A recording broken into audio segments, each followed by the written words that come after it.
McBride. I'm the president of SME for this year. I want to talk about a little SME housekeeping before we get into John's presentation. For those of you that are interested, we do have our next luncheon this upcoming Monday. We host those at Windows on the River every other month, and our speaker this month it's actually the Berry family. And for those of you that aren't familiar with the Berry family, they're a Cleveland success story. They own museums nationwide, including the National Mob Museum in Las Vegas, the National Spy Museum in Washington, D.C. They're a tremendous Cleveland success story, and we're hoping that more and more their story resonates with Clevelanders, because they're a tremendous, they're a fascinating family to hear them talk about their museums. But their luncheon our luncheon for SME is Monday. We network from 11:30 till noon, and then lunch and presentations noon till 1. It's at Windows on the River. You can see me afterwards, or go to our website, smacleveland.com, and you can get registration information there. But it's Monday, 11:30, for those of you that are interested. Also, a little save the date. December the 6th is our bowling event. It's called SME's Bowling in the Holidays. Don't worry, everyone there is a bad bowler. I know some of you probably have some concerns. It's all about the shoes, really. It has nothing to do with the bowling. But it's for a good cause. We charge a ticket price. In addition to the ticket price, we ask you to bring 5 non-perishable food items for the Cleveland Food Bank. Last year, we donated 670 pounds of food to the Cleveland Food Bank from our bowling event. It's at Freeway Lanes in Solon. It's Thursday, December the 6th. It'll be from 6:30 to 8:30 p.m.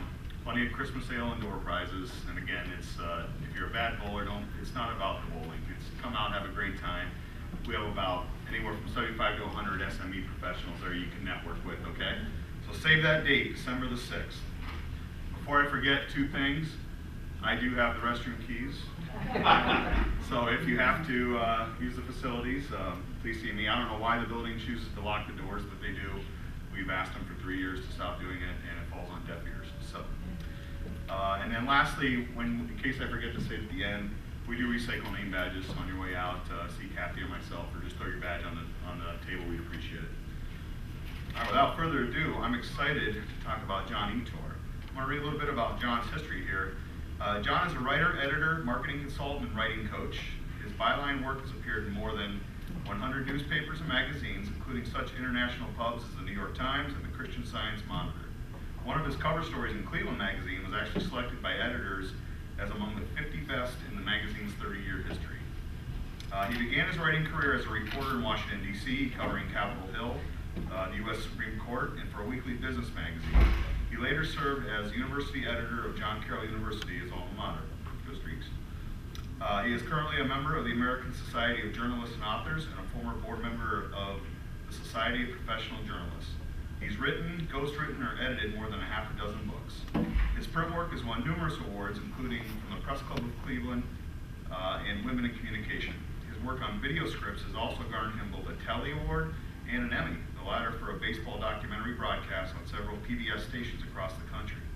In 2006, the Society of Professional Journalists recognized John's blog, Working with Words, a digest of notes and observations about writing, as the best in Ohio.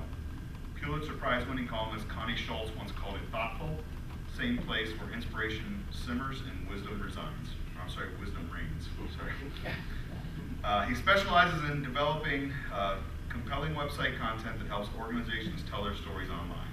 Since '96, he's played a central role in developing the message for nearly 100 websites, large and small. During that time, he's written web copy for dozens of major brand names, including Travelocity, Wells Fargo, Goodyear, Citizens Bank, Gojo Industries, SunTrust, the Cleveland Clinic, Intercontinental Hotels, as well as Kay and Jared Jewelers. So without further ado, I'm proud to announce and welcome John Etor. Thanks, Greg. Can everybody hear me? Yes. Great.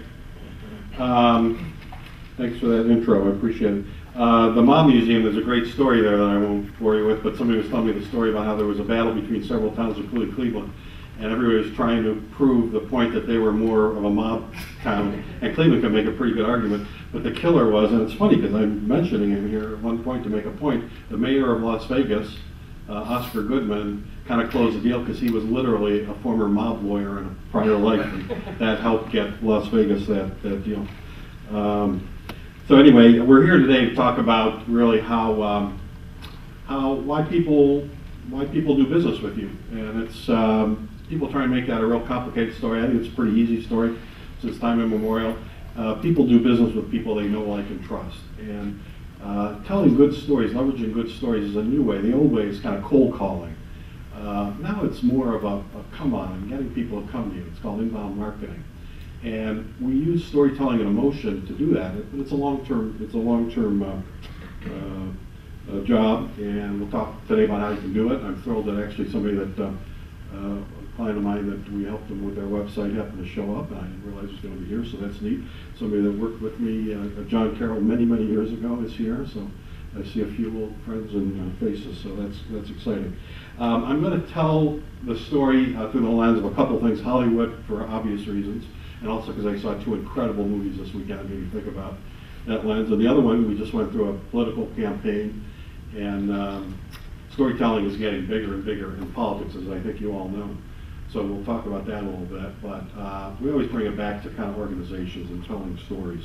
So let me tell you a real quick story about myself and how I came to this work. As you can tell from the bio, I was mostly in traditional journalism for years, mostly business journalism. And in Washington, D.C., in Chicago, I had my first job was 2 doors from the White House, which was kind of cool when you're 24 years old to get set up to Capitol Hill and the Supreme Court. But I always really loved business stories because there was just a lot of action in these things. But at the heart of it, there were kind of stories of powerful people, and they were all human stories. And I remember the Wall Street Journal years ago was better at this, but they used to run these long 2,000, 3,000, 4,000 word narratives. And I admit I'm kind of a crier if I have a good story. So I remember sitting in some, what now are no longer there, but some kind of five and dimes in Washington, D.C. as a 25-year-old. And my journalism school, I went to John Carroll and I got a history degree, but my journalism school was reading these stories at lunch or breakfast before I started work. And some of them were so powerful and so gripping, and I would go to work then and try and really take that apart and figure out how to do it for my own stories, try to get the space to do that. At some point, I did so much of that kind of journalism that people I wrote about, business people, even a few that I wrote about not so flatteringly, which I always thought was unusual, started asking me to write things, speeches at first, and then brochures and video stuff for them. And then they started asking me to ghostwrite books, and I was an independent writer, and I just said yes to all of that. And at some point, then those doors just kept getting larger and larger. The ones that got open, the New York Times got open some other doors, and I just kept going through all those doors. But my big thing was kind of following storytelling down every path. I did a little bit of video work, and one of my mottos is to kind of collaborate with genius. And I happened to win an Emmy Award because I collaborated with some people that know TV in ways I never will, just need a little storytelling help. But it's always about the story, and it's about hooking people and using emotions to tell stories and to get them engaged with what it is you do. I had another powerful reminder of those old narratives just last month, New York Times, and some of you might have read this. If not, I'd encourage you to Google it. Google Donna's Diner, Donna''S Diner, New York Times, and you'll see this 5-part series. It was Monday through Friday about this incredible lady in Elyria who had a diner downtown on the square and was really fighting to stay in business, but she felt like she was kind of keeping downtown Elyria alive. And it's just this really powerful day-by-day story about how she did it and the lives that she touched, and the grandkids that she employs, and really becomes a kind of a parable about how Elyria is trying to come back. Talks about how Lorraine Community College is helping some of those kids get lives and jobs in places that are growing now rather than shrinking. But again, it was a reminder of those old stories. There I was again in my diner crying while I'm reading the New York Times in the morning, trying not to let my waitress see, because she might think that it was because she brought me some bad eggs or something. So how can we use those kind of powerful stories to bring people to us? A lot of what I do now is what's called brand journalism. I don't do a lot of street journalism now. I do traditional journalism. I do Cleveland Clinic magazine has a great magazine. Again, it's a way to kind of tell powerful stories. So a couple of years ago, I followed around a world-class surgeon, and I started kind of likening him to a pilot, a great pilot, somebody that was just so good at what they did. And I followed around LeBron James years ago, and I started seeing a lot of similarities about just the work ethic and the habits and the getting up at dawn and doing things repetitively for muscle memory. And people that are really good at their field are a lot alike that way.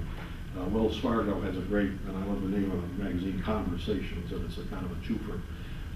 It's conversations with high net worth people, but it's also conversation to get people to engage more with Wells Fargo, because let's face it, a bank is a bank. They all have money and they all are lending at about the same rate, so it's really their understanding. It's that putting a face, a human face, and a voice to the organization. So it really does embody what I'm talking about in terms of telling stories for brands. But movies are, just a huge passion of mine. I guess I'm a frustrated movie director. My brother Paul, years ago, was a filmmaker. He now works for KeyBank, but he made a movie, and I guess I'm always kind of a frustrated film person. And so my temple is Cedar Lee, where for years, people say that there are no more good movies, but I always tell them, go to a good, what they're called art houses in a lot of cities. But the Cedar Lee has these small movies with great stories, and they're not the mainstream movies, but they're just wonderful stories. And again, I go in there, I see 2 or 3 movies a week at odd times, and there's a lot of hints about storytelling for brands that can be pulled from great movies, and we'll talk about one in particular. So this past weekend I saw two movies. One was Flight. I encourage you to go see that with Denzel Washington. You saw the clip maybe of the airplane flying up and down. At the end there's this incredible kind of surprise ending that really hooks you. It really is powerful. I hope I cried that one. And then I saw Alone, James Bond, and I think there's a real fable in James Bond. The new Bond movie, I think it's the 23rd out, and it's interesting on several levels, one of which is I was reminded that it was the first movie franchise. Now movie franchises are pretty familiar. You know what a movie franchise is, it's a repetitive thing. So Marvel Comics has Iron Man and Iron Man 2 and Iron Man 3 and Toy Story. Well, the Bond movies really invented that in the early 60s. And what I love that really is a lesson for good brand storytelling is that there was somebody there 50 years ago that saw that there's potentially a longer running thing here, but they had to put some stakes in the ground, and they had to have some things that were connective tissues from one movie to the next that made them Bond movies. And anybody know what some of those things that are in every Bond movies are? Any ideas? What do you see in every Bond movie? There's about 6 big things. Beautiful women. Beautiful women. I'm glad you thought of that one. That's beautiful women. Location. Incredible locations. This one is shot in Istanbul and Macau. So that's 2 big ones. Nice cars. Martinis, I didn't think of that. Nice cars is another big one. This one I won't break it for you, but this one brought back the old Aston Martin from the 60s. So this one's very much of a retro, really trying to tie it back, because I think this is the last time that this occurred of James Bond. So they wanted to really give you some visual cues about the history. Plus it's the 50th year of James Bond. So cars are a big one. Some brand phrasing like Bond. James Bond and the martinis shaken, not stirred. Those are the 2. I can't think of any others, but there's probably some others. Stunts are another big one. Stunts and chases, incredible stunts and chases. So in this one, there's a motorcycle chase across the top tiles of that you've all seen in Istanbul, that incredible old temple. It's the biggest one in town. What is it? What is it? Hagia Sophia, thank you. And it's this huge, and it goes on and on. They go around, and I don't think it's the guys themselves doing it, but so it's a great stunt, but it's adding the incredible location with the stunt and familiar architecture. It's just incredible. Anything else? Locales, alluring women, interesting villains. This is the least interesting villain, probably. So again, these are the connective tissues that keep going. But what brings it all together is a good script, a story. So a lot of writer friends kind of are upset about how words are not important anymore. They think that images are taking over Pinterest, for instance. And I always remind them, that every movie begins with a script. You need a script, right?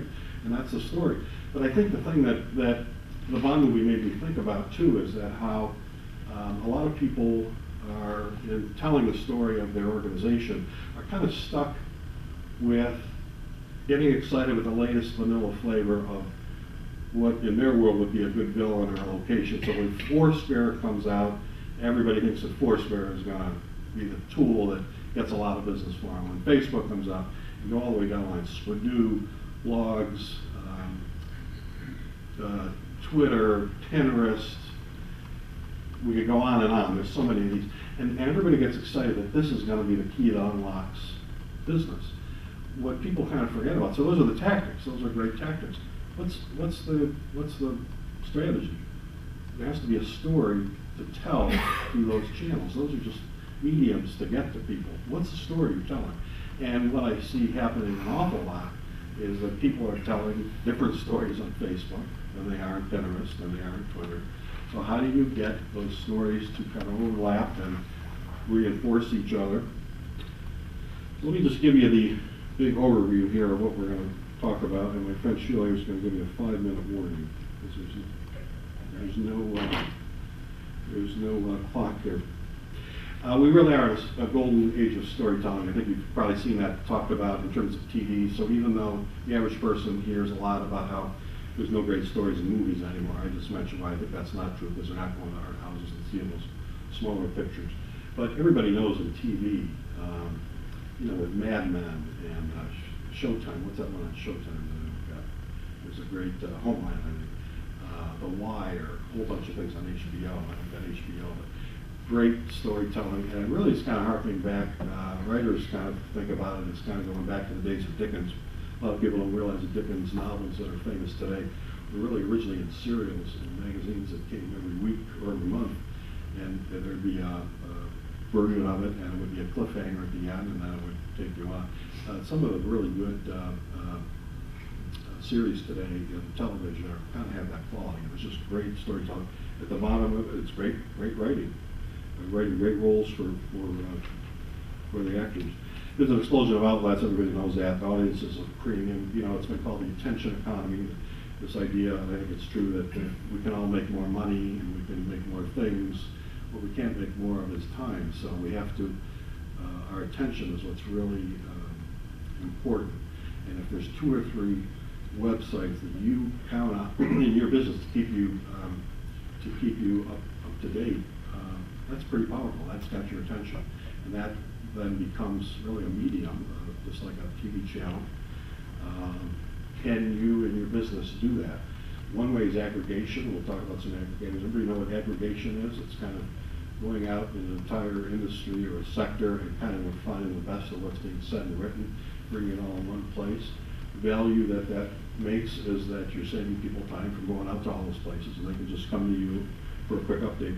In my industry in journalism, there's a guy named Jim Romanesco who for 15 years has been every reporter has gone there every hour. Every reporter in America basically checks his website every hour. That's a pretty powerful water cooler effect. That becomes a pretty powerful medium in itself. The old PR and marketing push approach is kind of dying. Press releases aren't what they used to be. And I come at this with a bias as a reporter, business reporter. My kind of forte was always kind of ignoring these PR pitches, because I figured, first of all, I want to find the story that people, kind of the diamond in the rough, the legend that people are kind of quietly talking about. And in my experience, and this has never been disproven, I don't think, that I've seen, anybody who is sure that they're making a great story usually is not a great story. The great stories are people that are so busy being good at what they do, they're putting their head down, they're focusing on their task, they don't have time to send out a press release. The great stories are the ones that you have to go out and find. So I think the rest of the world's kind of caught up with that approach. It's pushing out PR releases really are not where things are headed. It's more about being understanding the publishing model and bringing people in with something that's interesting, and it brings it to you. Much more powerful when it's inbound, when somebody's coming to you and you're hosting the conversation. All of a sudden, there's just a different dynamic. Easier to keep them engaged and get them down that know, like, and trust funnel we talked about, which eventually gets them to do business with you possibly. So content marketing is a big word there. But the trick is, and it really is very hard for a lot of people that spent years doing the old thing is to think like a publisher, not think like a marketer, not think like an ad person. Publications for years and years, for centuries, they had this division. They had the content, and then they had the advertising. The advertising supported, but if you're just giving the advertisers what they want, guess what? That doesn't help the advertisers in the end, because then the readers don't care and they go and find some other medium. So it is kind of this odd thing that if the more you have a wall up where the best stories get into the news hole because they're good stories, not because somebody's paying you to put them in, that creates a powerful effect where then the ads become powerful. So the Wall Street Journal, the minute it stops being an independent sentinel for the reader, it then really is no longer a good place to put your ad, because people don't trust it. But it's hard for marketers sometimes to kind of make that switch and say, I have to be authentic. Really, authenticity is the main thing. I have to, I can't just be telling people how good I am. I have to show them. And for journalists, that's something they're kind of trained in, is the show versus tell. Oh, I'm sorry? We have 5 more minutes? I thought you said 5 minutes on a big picture. Oh, sorry. Oh, no, I meant at 9:10, if you'd give me a seat. Oh. You got a 9:15 or 9? 9, okay. Sorry. 5 minutes from now. So you have to kind of make that switch. So let's go to politics. We talked about the narrative. Yeah, go ahead. I'm asking you to either stay right or left, because you're right in the middle. Oh, am I? Okay, good. And you're Oh, that won't work. I thought water was see-through. There you go. We just went through a campaign where the narrative, it's telling a story. We have all these millions of ads, but telling the story that's compelling, turning it into not just a 2-minute ad, but the story behind that. Obama was not real good at it. FDR, as you know, was incredible. He used radio in a new way. Ronald Reagan, I was a big fan of Reagan, but Reagan's famous among communications people because he had 3 big, and I can remember what the third one was, 3 big things he said I'm going to be, my presidency is going to be about. One of them was national defense, the other one was a strong economy, and I forget what the third one was. Moral majority? What's that? Moral majority? It was probably along those lines, yeah. And he told his people at the beginning and all the way through, everything that I say, every address I give, it's got to tie to one of those 3 themes, and he repeated himself over and over. Now, that didn't make for an interesting presidency on some levels, but it made for an effective presidency, and he understood how communications work because he was an actor. Obama just has a little trouble with that. So I was really struck by, did everybody see Bill Clinton speak at the Democratic Convention? Yeah. Everybody see that? Now, whether or not you're a Clinton fan, you had to come away and say, I mean, I still think he won the presidency. He got Obama reelected because he found a compelling way. He used humor, another important thing. It's got to be authentic, but humor was really powerful. And he kind of turned it upside down on the Republicans and talked about, you know, their big problem was arithmetic. They want to all these things, but they want to go against the rules of arithmetic. And he turned it into really compelling stories in a way that I think won the election. And Obama later joked, believe it or not, that he's going to name Clinton Secretary of Explaining Stuff. I love that one. But explaining stuff to me is what being a leader is all about. I mean, a good CEO is somebody that sets a strategy, explains it, over-explains it, repeats it, and drives it in. So let's go to you know, some possible themes that are important. That everybody's got something, either an interesting founding tale in your organization, your management team, their bios, unique products and services. What is it about you that really sets you apart? What's your defining characteristic that really you can hang the story around? I once had somebody tell me that really we have no real sustainable competitive advantage in our business. And I want to tell the guy, well, maybe you should close your shop now, because if there's no stories to hang that on, you know, what is it you're doing in business? I would tell that person that if you're successful and you've been in business for 20 years, there is something you don't even recognize it. You need a fresh set of eyes. You would take a look. Oh, wait. Go back to mom there.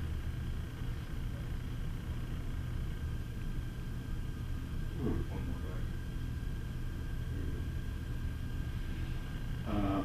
So the thing the bond does well, that I think is important to think about for your story, your organizational story, it's got to resonate on an emotional level. You can't just talk to the head with statistics. And I'll read you something here where that's really pounded in. It's got to speak to emotions. You have to keep adapting to changes in the world. A bond can't. A lot of people said that when the Cold War ended that was going to be the end of the bond franchise, but somehow they got over that. So it's a story that's big enough that could kind of change with the times, but still stick to its bedrock. And it begins well. Bond movies are famous, they're kind of formulaic that way, with the chase or something at the beginning that kind of leads you in, and then it pulls back, so it's kind of a foreshadowing, it's a summation. Great storytelling.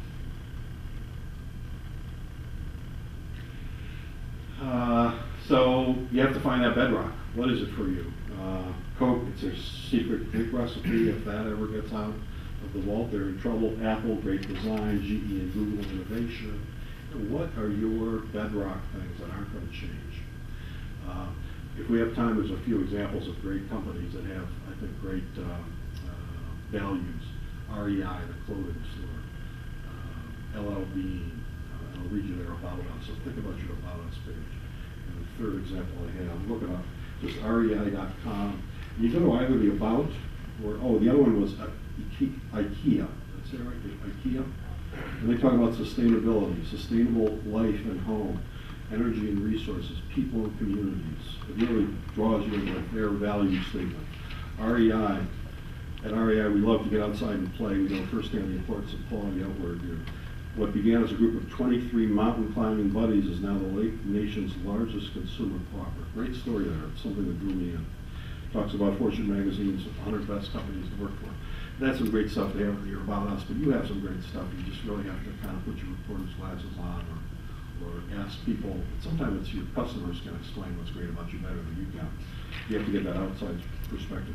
LLB's got a great story. They're 100 years old. Much has changed since 1912, but some things remain the same. The values that the company's founder, LLB, was raised to believe in were simple and deeply ingrained. The guarantee is famous, guaranteed to last. You can bring something in after 18, 20, 30 years, a pair of pants, and get a replacement. Talks about stakeholders, another important word. So what is your story? So elevator pitches are a good start, but you need more than that. Make sure it's got enough substance to kind of take you over time. A lot of people say, and it's just not true, that people don't read on the web. A lot of people graze, but a lot of people also, that's why there's things like white papers and Q&As. A lot of people forget the print buttons there. People are, if you go to a library, before they put some limits on them, you think that there's 50 people trying to print out the entire website. People print out to read later, so remember, give readers something to read also. How does your story, we kind of mentioned this before, how does it unfold in person? Are you telling, when you meet somebody at a cocktail party and they ask you what you do you tell a story that's very different than what your website tells? And is your print collateral piece different than that? And does your business card contain your motto? I mean, all of these things need to work together. So what you see a lot of is then people get that wrong, and then they go into social media, and then it's a real mess. So Pinterest is different, but bring all those things together. Get the bedrock story together. Tell it kind of the same, and understand that Twitter followers maybe want to hear a different piece of it, but it can't be a whole different story. Get those things all kind of working together. Homepage is the executive summary, the about us, kind of your backstory. So, do all these things make anybody want to learn more? How are we doing that time? Do they get you engaged? Do they make you want to learn more? Is there a lot of what people talk about CTAs? Anybody know what CTA is? Call to action. Sometimes that's as easy as I learned when I was doing bank websites, National City, the old National City before PNC bought them. I would go to all this trouble of coming up with some kind of long explanation, and it always got reduced to the learn more button. Banks are, you have to understand, banks are different. Banks want somebody to, they don't just want a call to action engage, they want to sell somebody something, they want somebody to open an account. So you have to understand your industry and what the point is, but is there a call to action? So for me, the call to action to that Donna's Diner piece in the New York Times was I got in the car after reading that a couple days later. I went and had lunch there and met Donna, and chatted with her and found out they didn't have a website. This is the only diner on the web is in Nevada or Arizona, and I chatted with her about maybe helping her with some friends to put up a website. But it got me to do something, and that's what great storytelling does. So think about what you want people to do.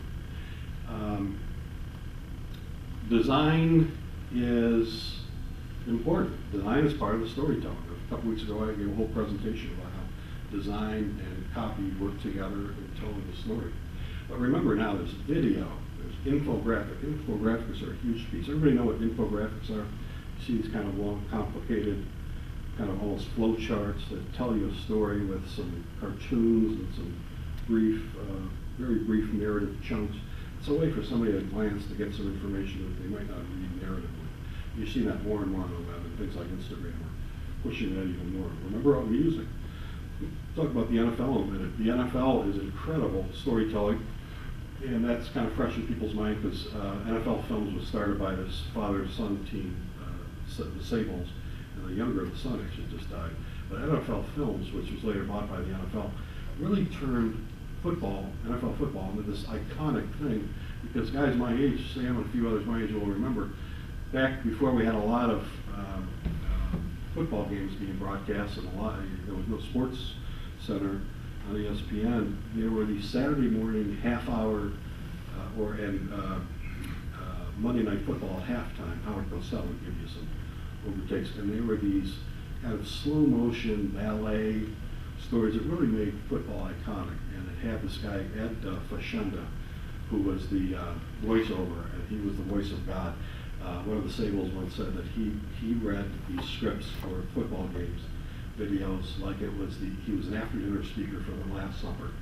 Great line, but and the voice was so iconic, and it turned the NFL into what's now a $6 billion a year organization. And I think it was because of NFL Films.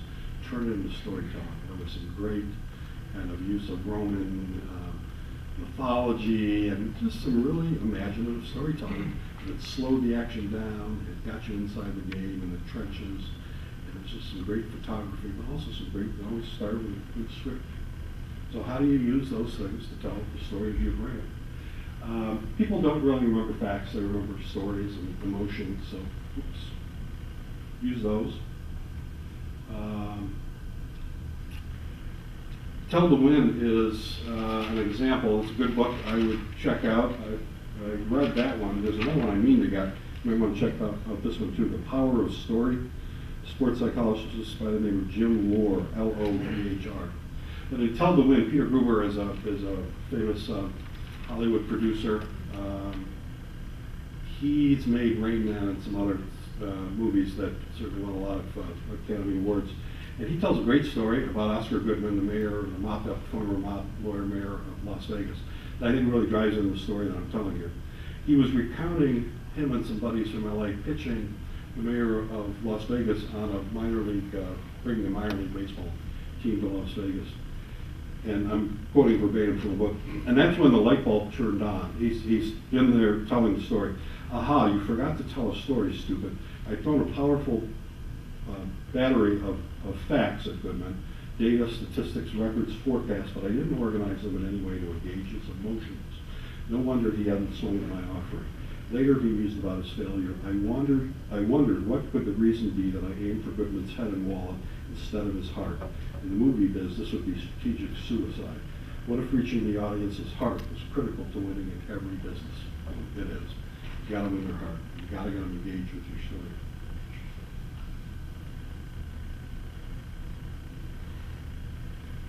Talked about the NFL films. The music, another connective tissue like the Bond stories, are the opening music. At the beginning of the broadcast, when you cut to commercials and come back from commercials, and that's something that's been a continuous bridge that a lot of people don't even realize is there. So for instance, ABC started Monday Night Football as a franchise. It was the only football game that ABC had.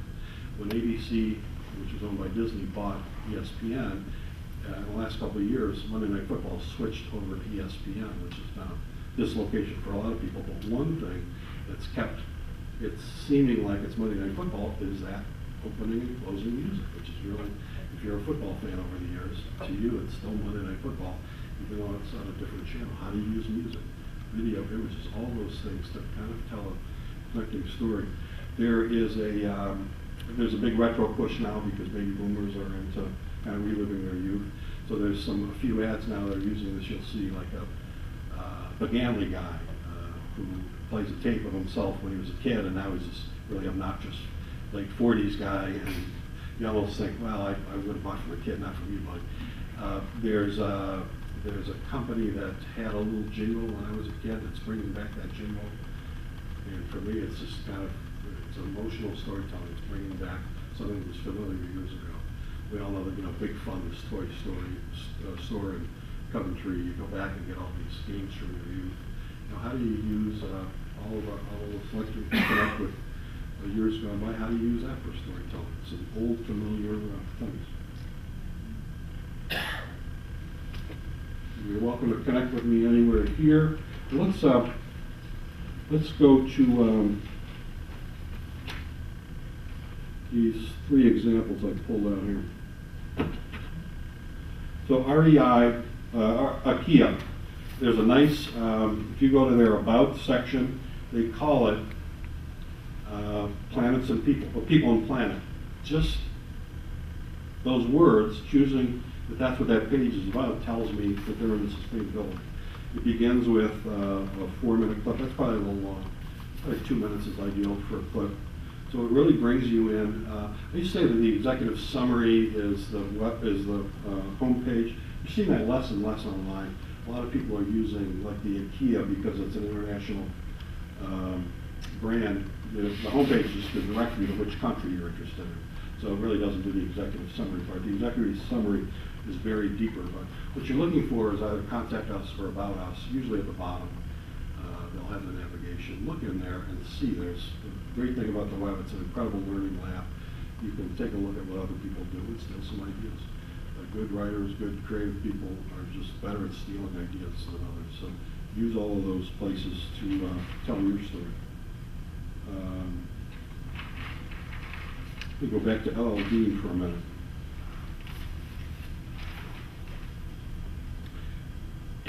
L.L. Bean talks about themselves in the community, charitable giving. This is all in the About L.L. Bean. So most of you probably not going to have this much in your About section. At least have a good overview, but they have leadership, company history, corporate citizenship, tells me what they're interested in, sourcing and labor rights, environment, charitable giving, conservation partners, L.L. Bean, healthy hometowns.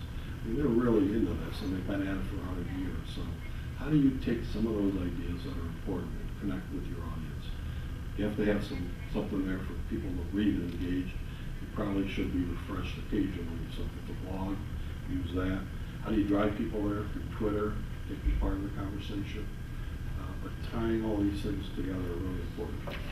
Hey, John, you want to take Yeah. some Q&A from the audience? Is that okay? Sure. Because I have a question. If you don't mind. Go ahead. For the sales folks in the room, suppose you're given 15 to 20 minutes with a decision maker. Yeah. Clearly, you got a techno barf on a little bit, some of the stats.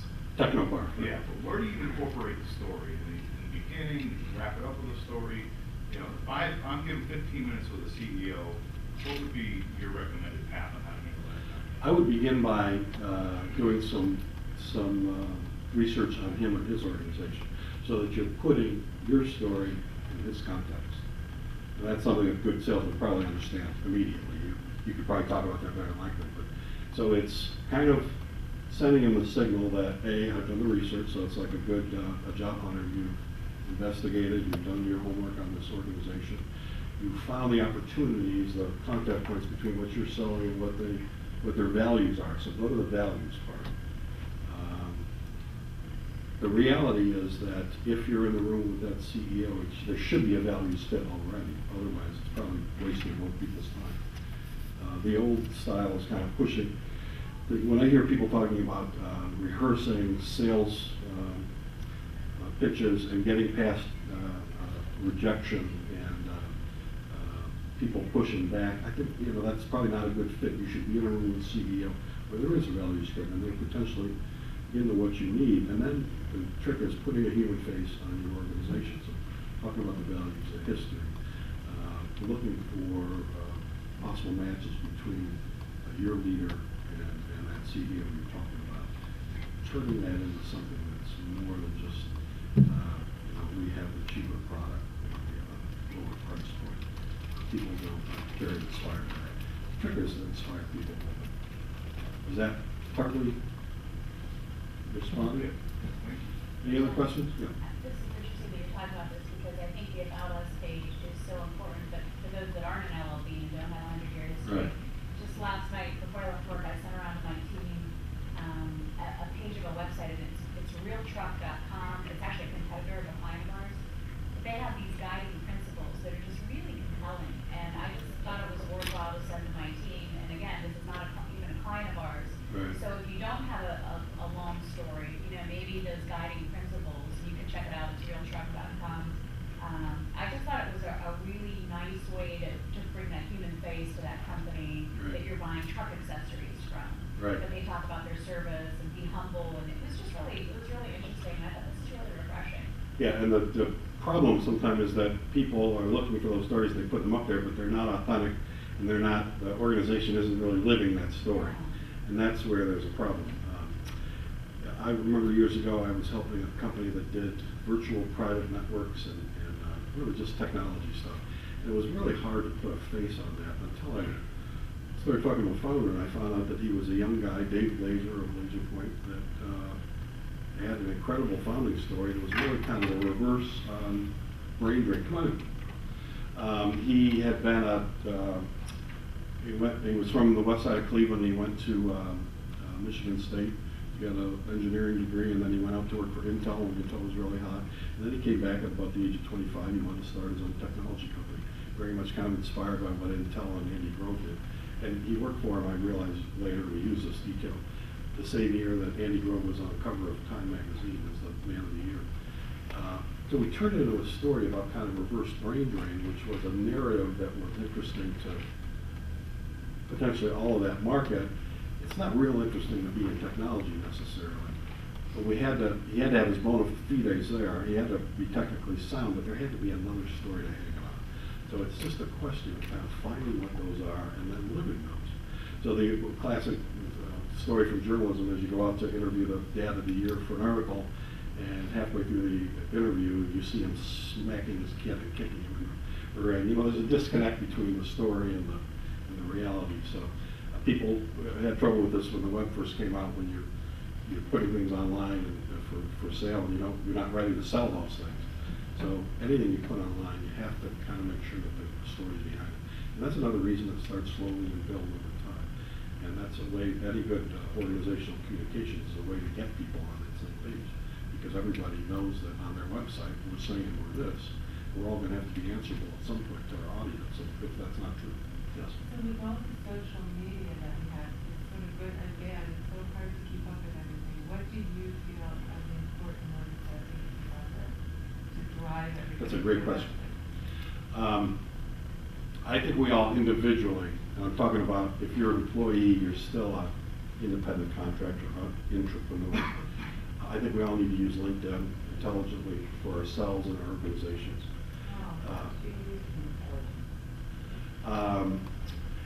To continue to make relationships, to the LinkedIn status update, for instance, is one thing that you can try tomorrow. Do you use LinkedIn now?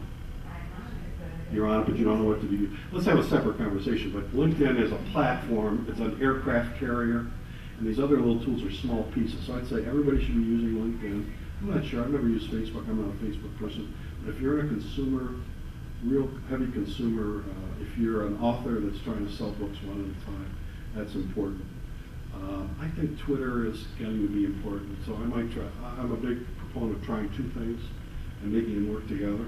So I have either two out of three of these. I'd be using LinkedIn. I think LinkedIn for everybody, and the other one being either Twitter or Facebook. You don't need both?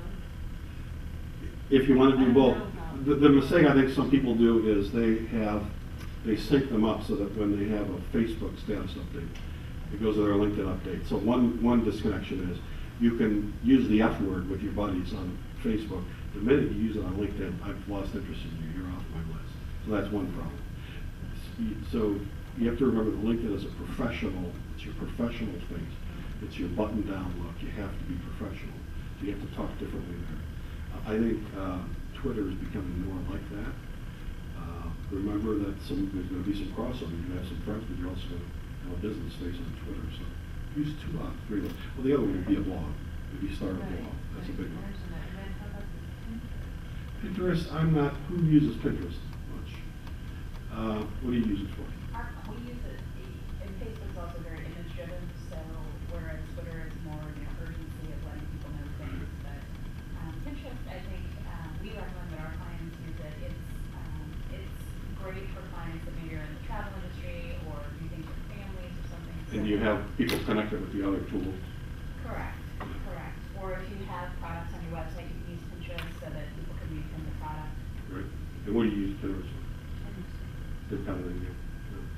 Blogging is, I started in 2003 when nobody was blogging, and it was really easy to people are saying now blogging is kind of old school, and well, there's less people blogging, and I think it's probably more interesting now because there's fewer of them. Remember, it's harder to sustain these things. Pick something that you can sustain over time. That's why a lot of people use group blogs. To this point of show versus tell, I love Southwest Airlines blog. If you just Google Southwest Airlines blog, for years I've pointed to it. It's maybe a little less this way now, but for years, rather than telling me that it's a radical egalitarian company, I don't really care though. It's just like getting a press release. What I see them doing is having a group blog for that entire airline where one day the pilot is writing about something he experienced, the next day the CEO, and the third day the lady that cleans up the planes. That tells me that they're a radically egalitarian airline in ways that are more believable. So think about the blog is really powerful that way. But that's an entire company keeping that blog current. It doesn't have to be every day. It's just got to be something maybe a couple times a week. That's a follow-up. How often do you have to do something to make yourself visible? Because you don't want to overdo it either, because then Yeah. people will dislike. There's no right answer to that, but certainly you've got to do 1 a week at least, right? Oh, yeah. I think some people do too much. I don't need it every hour. No. But let's say on Twitter, I'd say you better be doing at least 3 or 4 a week. That's kind of a minimum. Blogging, you better do at least 1 a week. Pinterest, frequency, all kind of similar. I think it really depends on your industry. Depends on your industry. Any other questions? Yes. You made a statement earlier about PR press releases, kind of a dying mode. Can you incorporate maybe some storytelling to breathe some life back into press releases? Absolutely, and that's why people hire former journalists and PR. I guess part of what I'm saying is that the actual press release as an email, getting it by email or in hard copy or the U.S. mail is dying. What's not necessarily dying is maybe people delivering that by the new tools, by a LinkedIn social update, or a lot of PR people are using Twitter now. So the underlying thing can be the same, but you're going to deliver it a little different. You're going to be more open to having a conversation about it. One thing that's really dying too is that CEOs, a lot of CEOs are tweeting now, so you can get to a CEO by engaging with them a little bit, whereas that didn't used to be the case. So use these things, but again, you can't start using Twitter today and get in and see 5 CEOs tomorrow. It's a long-term plan, and be sure that you're just putting your best business face forward and using these tools as an individual because it reflects on the organization and vice versa. Yes. Yeah, and your comment on CEOs using Twitter, I still see them reluctant to try to get themselves out there on LinkedIn. Well, there's, and this is starting to die, but LinkedIn for years was seen as of interest and use mainly to people looking for a job. And if you're a CEO and if you're a public CEO and people can be looking for a job, there's hell to pay there. People increasingly are seeing that no, it's the place to be for professionals to deepen their relationships, broaden them. So to go back to your question, what do you do with it? I use it to, well, one thing that it does, every time you're connected and somebody's giving you, remember we talked about inbound marketing, the other word is permission marketing. When somebody has accepted my invitation to connect with them, and I have, let's say, I think I have 2,300 of those people now, I have a mailing list of 2,300 people. That's powerful right there. There's about 10 pieces. Sometimes I'm inviting them, sometimes they're inviting me. So have you, all of your connections now have asked you? Yeah, let's chat about that later. So just that one thing, that's your mailing list. This LinkedIn status update is powerful. Events, 3 or 4 of you are probably here because you saw LinkedIn on the events page of this program. So there's a lot of pieces of that. I think you need to be involved somehow in LinkedIn. If you start a blog, if you start Twitter, make sure that's on there and it's connected, and you're telling at least overlapping stories. Yes? Hey, John, I would just add, I think the benefit to LinkedIn, simply from a sales perspective, is that, a long time ago, you had a Rolodex of business cards. You knew how to get a hold of people. Right. Today, people move. They're mobile. You lose track of where that person has moved on to. Right. And now, you're trying to reconnect with that person because you have a new opportunity you want to discuss with them. LinkedIn becomes that repository of a database of all your clients that you've touched and you've been. And it's updated by them, so it's right. It's and so at incredible. least you've got either an email or some way to keep current with those folks down the road. Right. To this idea of kind of using the emotions, I always tell job hunters that what you want to do is reconnect with people that have a shared emotional equity with you. So people you went to school with, people in your faith community, people in your first job. You have they're going to inevitably want to connect with you because you have some shared emotional equity. The other thing that's really powerful for LinkedIn, the most powerful thing, is rather than being in people's face with a PR press release, I call it ambient marketing. I try to get the URL, it's already there. It's ambient marketing, which if you think about what ambient is, it's people are aware of you because you come up when you do anything, when you connect with a new person, when you hit the like button, when you add specialty that you're known for, that you're asking for endorsements, you come up on all of your followers' screens, and that's just kind of in the background. They're seeing what you're doing. You're giving a talk, you're uploading, another important user is uploading a presentation on that, what is that, slide share, I think it's called. They're kind of seeing what you're doing, and rather than stopping them and saying, yeah, I'm going to call you, you have to take my call, you just kind of stay kind of a little bit at the top of mind. I think in the end, that is the most powerful thing that LinkedIn helps. And all of the social media are like that. It's just that I think LinkedIn is almost universal and almost everybody's using it. Yes? Yeah. Absolutely. Yeah, it's just, to me, it's an aircraft carrier. It's the platform to do a lot of other things, whereas tweeting may not quite be that. Tweeting may be a piece, like an app that you load onto the platform. Yes? What's your criteria and thoughts regarding connections, your criteria for reaching out to invite someone to connect with you and accepting connections? Is it someone that you've at least met and had a conversation with, or do you accept all these? This comes up all the time, and I get into conversations on LinkedIn. My thing is, a lot of people, the more connections you have, the more people want to connect with you, because that's like a party that everybody wants to join. Well, I have a lot of times I don't know the person, and I've learned not to assume that because the name doesn't ring a bell, that we didn't have some face-to-face meeting. So my first question always is, and I should have it copied down because I say basically the same thing. Thanks for the invitation, Cindy. To what do I owe the pleasure or the honor? I don't think we've met, have we? By the way, and please forgive me if I've forgotten, but let me know. And so I'm not accepting that until they answer. If there's a good answer, even if sometimes it's, I'm a teacher now, but I've really thought about getting the writing film on more.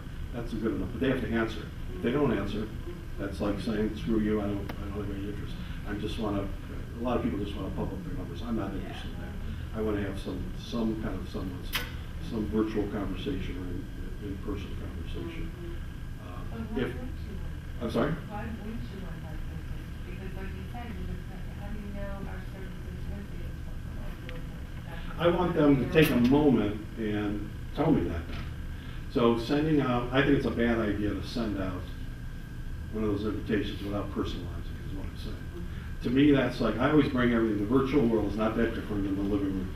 So when I was blogging pretty intensely, somebody would come and make a rude comment, to me that was like, I'm holding a dinner party, somebody's coming to my dinner party and saying something really rude. Well, that doesn't fly virtually or in person, so I want the same kind of, I just want business manners. And So I use business matters on LinkedIn.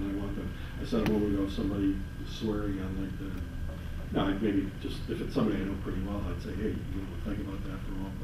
But maybe it's a parent of me and I have 20-year-old kids. That's just not cool, and I don't want to engage with people like that. So I don't want to have 2,300 connections, and half of them are people I don't know anything about, I've never met, I've never talked to. To me, that's just wasted.